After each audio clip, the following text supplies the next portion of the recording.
Hi hello friends, ಎಲ್ಲರಿಗೂ ಕೂಡ ನಮಸ್ತೆ. ನೀವೆಲ್ಲರೂ ಕೂಡ ನೋಡ್ತಿದ್ದೀರಾ ನಮ್ಮ ಒಂದು ಚಾನಲ್ನ. ನಾನು ನಿಮ್ಮೆಲ್ಲರ ಜೀವನ್ ಸರ್ ನಾವು ಮಾತಾಡೋದು. ಇವತ್ತಿನ ತರಗತಿ ಏನಪ್ಪ ಅಂತ ಅಂದರೆ SSC GD ಪರೀಕ್ಷೆಯಲ್ಲಿ ಇದುವರೆಗೆ ಇರ್ತಕ್ಕಂಥ ಒಂದು ಗಣಿತ ಪ್ರಶ್ನೆಗಳು ಅತಿ ಹೆಚ್ಚಿನದಾಗಿ ತುಂಬ ಇಂಪಾರ್ಟೆಂಟಾಗಿ ಈ ಒಂದು ಪ್ರಶ್ನೆಗಳನ್ನು ನಾನು ತೆಗೆದುಕೊಂಡು ಬರ್ತಾ ಇದ್ದೇನೆ. ಮತ್ತು ಇಲ್ಲಿ ವಿದ್ಯಾರ್ಥಿಗಳು ಏನು ಕೇಳ್ತಾಯಿದ್ರು, ಸ್ವಲ್ಪ ಟಫ್ ಕ್ವಶನ್ಸನ್ನು ತೆಗೆದುಕೊಂಡು ಬರ್ರಿ, ನಮಗೂ ಕೂಡ ಯೂಸ್ ಆಗುತ್ತೆ ಅಂತ ಹೇಳಿ ಹೇಳ್ತಾಯಿದ್ರು ಕೆಲವು ವಿದ್ಯಾರ್ಥಿಗಳು.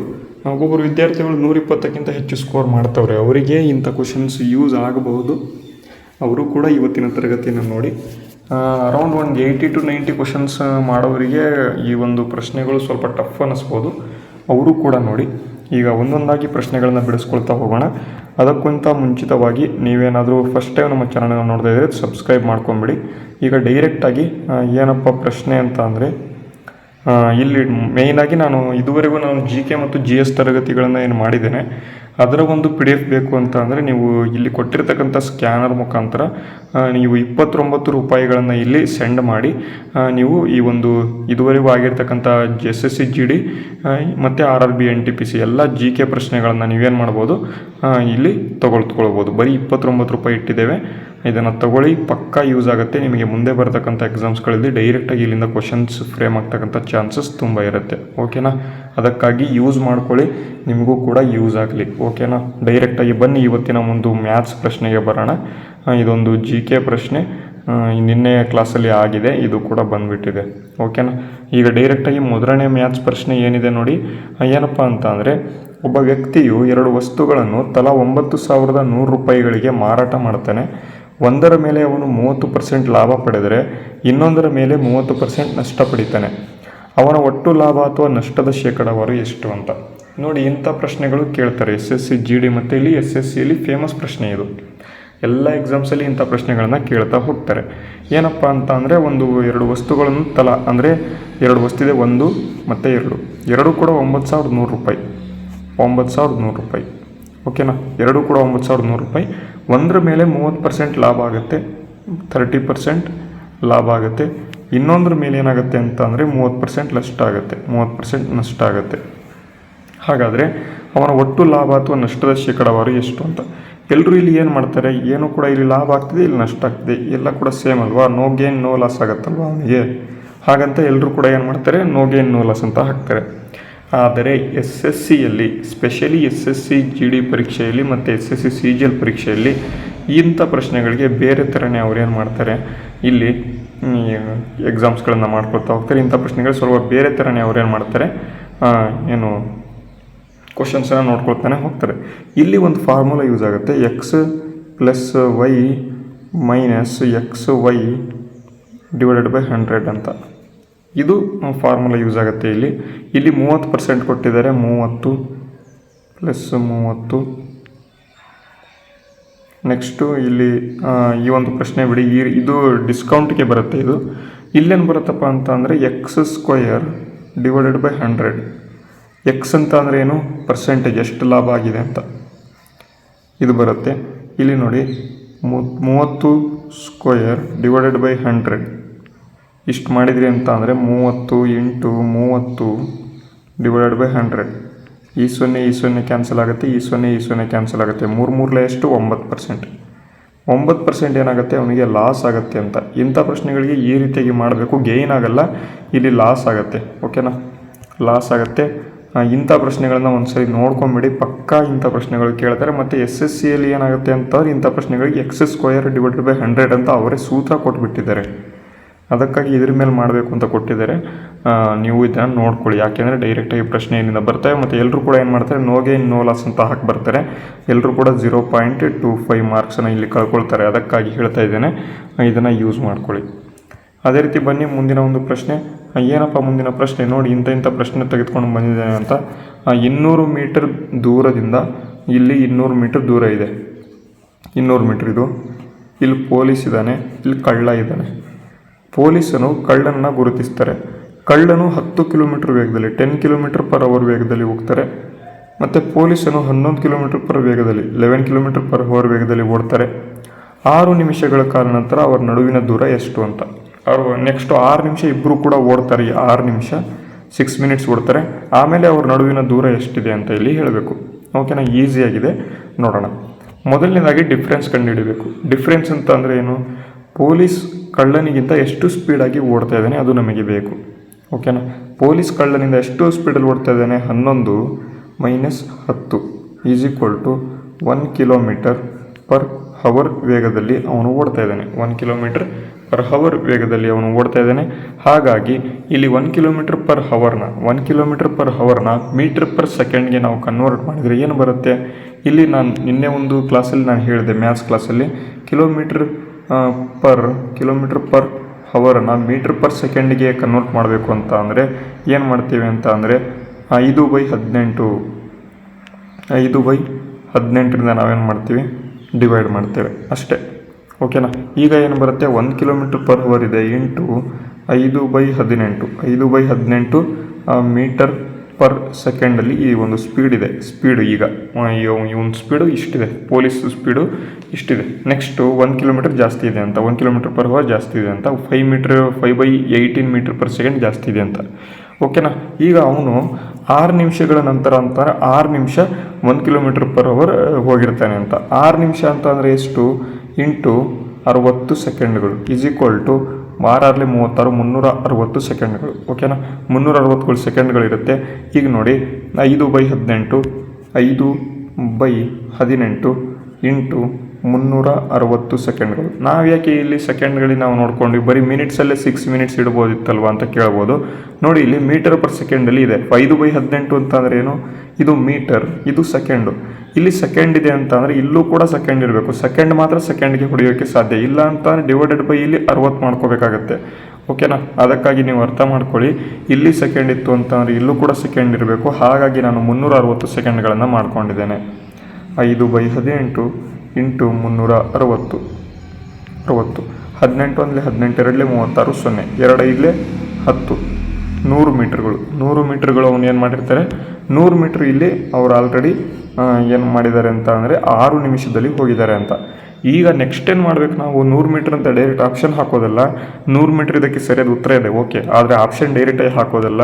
ಇಲ್ಲಿ 200 ಮೀಟ್ರ್ ದೂರದಿಂದ ಪೊಲೀಸರು ಕಳ್ಳನನ್ನು ಗುರುತಿಸ್ತಾ ಇದ್ದಾರೆ. 6 ನಿಮಿಷಗಳ ನಂತರ ಅಂತ ಇದೆ. ಅವರು 6 ನಿಮಿಷದಲ್ಲಿ 100 ಮೀಟ್ರ್ ಹೋಗಿದ್ದಾರೆ. 6 ನಿಮಿಷದಲ್ಲಿ 100 ಮೀಟ್ರ್ ಹೋಗಿದ್ದಾರೆ. ಅದೇ 200 ಮೀಟ್ರ್ ದೂರದಿಂದ ಅಂತ ಅಂದರೆ 200 - 6 200 - 100 ಅಂತ ಅಂದರೆ 100 ಮೀಟ್ರ್. ಈ ರೀತಿಯಾಗಿ ನೀವು ಮಾಡಬೇಕು. ಇಲ್ಲೇನಾದರೂ 300 ಮೀಟ್ರ್ ಇತ್ತಂತ ಅಂದ್ಕೊಳ್ಳಿ, 6 ನಿಮಿಷದ ನಂತರ ಎಷ್ಟಾಗುತ್ತೆ? 200 ಮೀಟ್ರ್ ಆಗುತ್ತೆ. ಈ ರೀತಿಯಾಗಿ ಪ್ರಶ್ನೆಗಳು ಬರ್ತವೆ. ಅದಕ್ಕಾಗಿ ನೀವೇನು ಮಾಡಬೇಕು? ಲಾಸ್ಟಿಗೆ ಇದರಿಂದ ಇದನ್ನು ಮೈನಸ್ ಮಾಡಬೇಕು. ಅದಕ್ಕೆ 200 ಮೀಟ್ರನ್ನ ಕೊಟ್ಟಿರೋದು. ಎಲ್ಲ ಡಾಟಾಗಳು ಯೂಸ್ ಆಗಬೇಕು. ಯೂಸ್ ಆದರೆ ಮಾತ್ರ ನೀವೇನು ಮಾಡ್ಬೋದು? ಎಕ್ಸಾಮ್ಸ್ಗಳಿಗೆ ಕರೆಕ್ಟಾಗಿ ಪ್ರಶ್ನೆಗಳಿಗೆ ಆನ್ಸರನ್ನು ಮಾಡ್ಬೋದು ಅಂತ. ಓಕೆನಾ, ಅರ್ಥ ಆಯ್ತಾ? ಎಷ್ಟು ಚೆನ್ನಾಗಿದೆ ನೋಡಿ ಪ್ರಶ್ನೆ ಇದು. ಬನ್ನಿ ಮುಂದಿನ ಪ್ರಶ್ನೆ. ಇಲ್ಲಿ ನೋಡಿ, ಎ ಮತ್ತು ಬಿ ಅವರ ಆದಾಯದ ಅನುಪಾತ 5:3 ಇದೆ. 5:3 ಮತ್ತು ವೆಚ್ಚದ ಅನುಪಾತ ಎಕ್ಸ್ಪೆಂಡಿಚರ್ ಎಷ್ಟಿದೆ? 9:5 ಇದೆ. ತಲಾ 1300 ರೂಪಾಯಿ ಉಳಿಸ್ತಾರಂತೆ. 1300 ಇವರು ಉಳಿಸ್ತಾರೆ, 1300 ಇವರು ಉಳಿಸ್ತಾರೆ. ಹಾಗಾದರೆ ಆದಾಯ ಎಷ್ಟು ಅಂತ ನೋಡಿ. ಏನೂ ಇಲ್ಲ, ಈಸಿ. ಇಲ್ಲಿ 5:3 ಇದು ಏನಪ್ಪ ಅಂತ ಅಂದರೆ ಇನ್ಕಮ್ಮು. ಎಕ್ಸ್ಪೆಂಡಿಚರ್ ಎಷ್ಟು? 9:5. ಇಲ್ಲಿ XX ಅಂತ ಹಾಕ್ಕೊಂಬಿಡೋಣ, ಇಲ್ಲಿ YY ಅಂತ ಹಾಕ್ಕೊಂಬಿಡೋಣ. ಓಕೆನಾ, ಈಗ ನೋಡಿ 5x plus minus 5x minus 9y = 3x minus 5y. ಇದನ್ನು ಬರ್ಕೋಬೋದಾ? ಯಾಕೆ ಬರ್ಕೋಬೋದು ಅಂತ ಅಂದರೆ ಇದು ಕೂಡ 1300, ಇದು ಕೂಡ 1300. ಹಾಗಾಗಿ ನಾನೇನು ಮಾಡ್ತೀನಿ? ಎರಡನ್ನೂ ಈಕ್ವಲ್ ಮಾಡಿಬಿಡ್ತೇನೆ. ಈಕ್ವಲ್ ಮಾಡಿದ ನಂತರ ಏನು ಬರುತ್ತೆ ನೋಡಿ, ಇಲ್ಲಿ 5x minus 9y = 3x minus 5y ಇಷ್ಟು ಬರುತ್ತೆ. ಈ ವೈನ ಈ ಕಡೆ ಕಳಿಸಿ, ಈ ಎಕ್ಸ್ನ ಈ ಕಡೆ ಕಳಿಸಿ. 5 3 ಎಷ್ಟು? 8x = 9y ಮೈನಸ್ 5y ಅಂತ ಅಂದರೆ 4y. ಈಗ ನೋಡಿ 4 1 4 2 8 x/y = 1/2. ಈ ರೇಷಿಯೋದಲ್ಲಿ ಅವ್ರದ್ದು ಒಂದು ಆದಾಯ ಇರುತ್ತೆ ಅಂತ. ಓಕೆನಾ, ಈ ರೇಷಿಯೋದಲ್ಲಿ ಆದಾಯ ಇರುತ್ತೆ. ಹಾಗಾದರೆ ಈಗ ನೆಕ್ಸ್ಟ್ ನೋಡಿ, 5:3 ವೆಚ್ಚದ ಅನುಪಾತ ಕೊಟ್ಟಿದ್ದಾರೆ ಮತ್ತು ತಲಾ 1300 ರೂಪಾಯಿ ಉಳಿಸ್ತಾರೆ. 1300 ರೂಪಾಯಿ ಅಂತಂದರೆ 1300 ಉಳಿಸ್ತಾರೆ. ಮತ್ತು ಇಲ್ಲಿ ಏನ ಆದಾಯ ಎಷ್ಟು ಅಂತ 1300 ಅಂತ ಅಂದರೆ 5 ಬೇಕಿಲ್ಲಿ. 13 ಐದಲೆ ಎಷ್ಟು 65. ಓಕೆನಾ.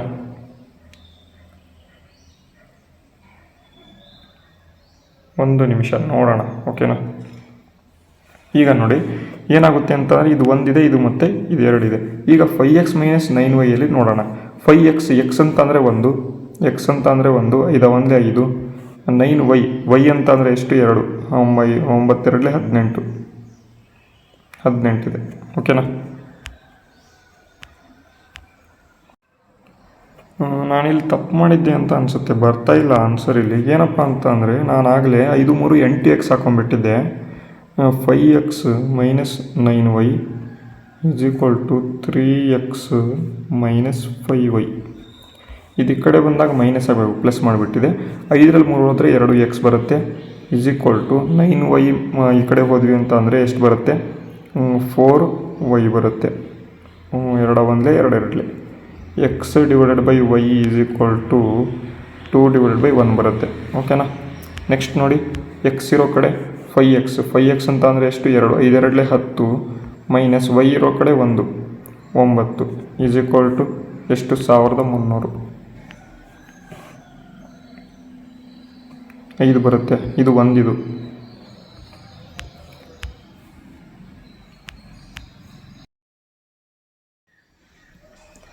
ಓಕೆ. ಏನಾಗಿತ್ತಪ್ಪ ಅಂತ ಅಂದರೆ ಚಾರ್ಜ್ ಖಾಲಿಯಾಗಿ ಆಫ್ ಆಗಿಬಿಟ್ಟಿತ್ತು ಫೋನು. ಈಗ ನೋಡಿ ಮೇಯ್ನಾಗಿ ತೋರಿಸ್ತೇನೆ ಈ ಒಂದು ಪ್ರಶ್ನೆಗೆ ಸರಿಯಾದ ಉತ್ತರವನ್ನು ನೋಡ್ಕೊಳ್ತಾ ಹೋಗೋಣ. ಓಕೆನಾ.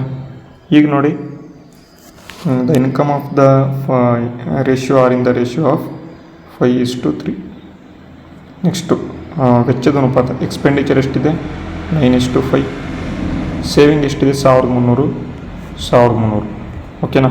ಈಗ ನೋಡಿ ಇನ್ಕಮ್ ಪ್ಲಸ್ ಸೇವಿಂಗ್ = ಏನಾಗುತ್ತೆ ಎಕ್ಸ್ಪೆಂಡಿಚರ್. ಇನ್ಕಮ್ ಮೈನಸ್ ಇದು ನೋಡಿ, ಇನ್ಕಮ್ ಮೈನಸ್ ಸೇವಿಂಗ್ ಅಂದರೆ ನಿಮ್ಮ ಒಂದು ಆದಾಯ ಮತ್ತು ಇಲ್ಲಿ ನಿಮ್ಮ ಒಂದು ಏನು ಉಳಿಸಿರ್ತಕ್ಕಂಥ ಮೊತ್ತ, ಇದನ್ನು ಭಾಗ ಏನು ಮೈನಸ್ ಮಾಡಿದ್ರಿ ಅಂತ ಅಂದರೆ ನಿಮಗೆ ಎಕ್ಸ್ಪೆಂಡಿಚರ್ ಅಂದರೆ ಎಷ್ಟು ಖರ್ಚು ಮಾಡಿದ್ರಿ ಖರ್ಚು ಸಿಗುತ್ತೆ.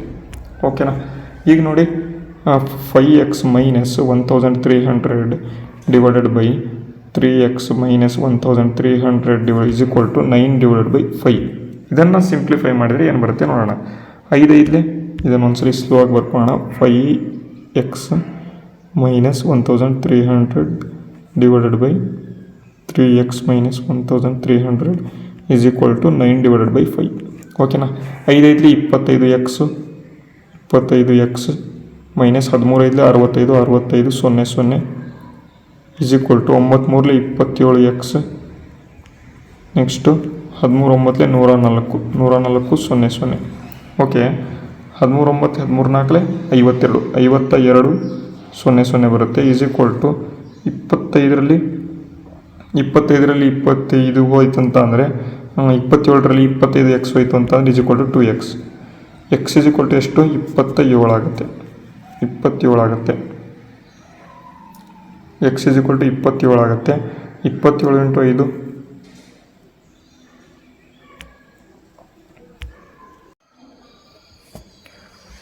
× 5 25,200 ಮೈನಸ್ = 2x ಅಂತ ಅಂದರೆ 2 1 2600. 2600 ಬರ್ತಿದೆ ಎಕ್ಸು. 5 × 2600 2600 × 5 ಅಂತ ಅಂದರೆ 5 6 30 0 10 3 5 2 10 13 1300. ಇಲ್ಲಿ 13,000 ಬರಬೇಕು ಆನ್ಸರು. ಬಟ್ ಆನ್ಸರ್ಸ್ ಇದು ಕ್ವಶನ್ಸ್ ಇಲ್ಲಿ ಆಪ್ಷನ್ಸಲ್ಲಿ ತಪ್ಪು ಕೊಟ್ಟುಬಿಟ್ಟಿದ್ದಾರೆ. 13,000 ಏನೋ ಒಂದು ಆದಾಯ ಆಗಿರ್ತದೆ. ಯಾಕೋ ಬರ್ತಿಲ್ಲ ಅಂತ ಅಂದ್ಕೊಂಡಿದ್ದೆ, ಈಗ ಬಂತು. ನೆಕ್ಸ್ಟು ಈ ಒಂದು ಕ್ವಶನ್ಸ್ನ ಬಿಟ್ಬಿಡಿ. ನೆಕ್ಸ್ಟು ಮುಂದಿನ ಪ್ರಶ್ನೆ. ಈ ಲೇಕ್ ಇನ್ ದ ಬಾಟಮ್ ನೋಡಿ, ಟ್ಯಾಂಕ್ನ ಕೆಳಭಾಗದಲ್ಲಿ ಇರ್ತಕ್ಕಂಥ ಸೋರಿಕೆಯು 6 ಗಂಟೆಗಳಲ್ಲಿ ಖಾಲಿ ಮಾಡಬಲ್ಲದು. ಒಂದು ಪೈಪ್ ನಿಮಿಷಕ್ಕೆ 4 ಲೀಟರ್ ನೀರನ್ನು ತುಂಬಿಸ್ತದೆ. ಟ್ಯಾಂಕ್ ತುಂಬಿದಾಗ ಪೈಪ್ ತೆರೆದರೆ 8 ಗಂಟೆಗಳಲ್ಲಿ ಖಾಲಿ ಆಗ್ತದೆ. ಟ್ಯಾಂಕ್ನ ಸಾಮರ್ಥ್ಯ ಎಷ್ಟು ಅಂತ ನೋಡಿ. ಯಾರು ಮಾಡ್ತೀರಾ ಮಾಡಿ ನೋಡೋಣ ಇಂಥ ಪ್ರಶ್ನೆಗಳನ್ನು. ನೋಡಿ, ಒಂದು ಟ್ಯಾಂಕ್ ಇದೆ. ಆ ಒಂದು ಟ್ಯಾಂಕ್ಗೆ ಕೆಳಗೆ ಒಂದು ಸೋರಿಕೆ ಇದೆ. ಕೆಳಗೆ ಒಂದು ಏನು ಮಾಡಿದೆ ಅಂತ ಸೋರಿಕೆ, ಇಲ್ಲಿಂದ ನೀರು ಹೋಗ್ತಾ ಇರುತ್ತೆ. 6 ಗಂಟೆಗಳಲ್ಲಿ ಫುಲ್ ಟ್ಯಾಂಕ್ ಖಾಲಿ ಆಗುತ್ತೆ ಅಂತ. ಒಂದು ಪೈಪ್ ನಿಮಿಷಕ್ಕೆ 4 ಲೀಟ್ರ್, ಒಂದು ಪೈಪ್ ಇದೆ ನಿಮಿಷಕ್ಕೆ 4 ಲೀಟ್ರ್ ನೀರನ್ನು ತುಂಬಿಸ್ತದೆ.